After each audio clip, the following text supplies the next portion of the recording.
This week we're going to look at running a tight ship, and that's the title of chapter 6. The summary really of this chapter is it's all about this particular client group who I call my client C's, who are really good eggs.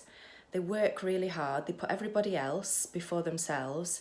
It's about this group of people looking after number one for a change, but it's also about some of their habits at work that keep them overworking. One of the things I talk about is Parkinson's law. Interestingly, he was in the Navy, and it is to do with basically work will fill whatever time we give to it. So with that in mind, we have to set some time boundaries. So I work at home, as you can see. When I first started running my own business, it was dead easy to work all the time in the evenings and at weekends.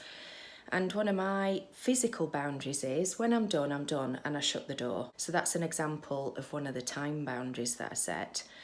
I also move on into the chapter and I talk about people boundaries as well.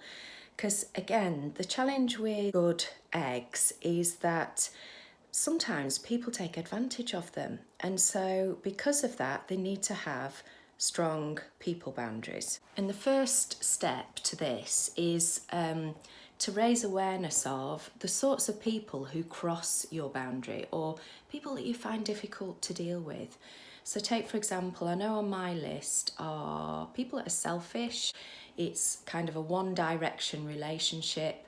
There's no balance of give and take. So whenever I meet somebody like that, I'm kind of on alert to make sure that I'm not overgiving of myself. Because ultimately, if we overgive, every time we give of ourselves, and usually it involves time, and we do it kind of unconsciously, yeah, sure, I can do that for you. So this is about saying no as well in this chapter.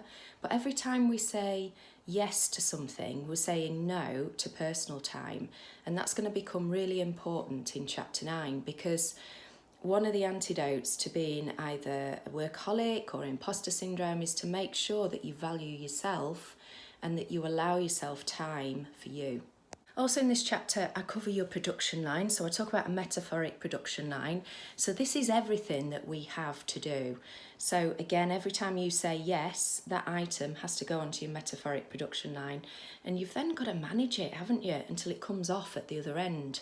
So being really clear about what your vision, what your purpose, what your values, what your plan is, helps you to decide what you say yes to, but what you say no to. And it helps to really focus your mind. Other topics include your diary and not being chock-a-block. Funnily enough, this is another nautical term.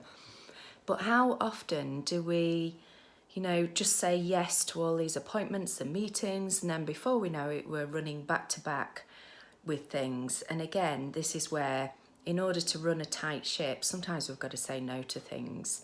So making sure that you're spacing your diary out.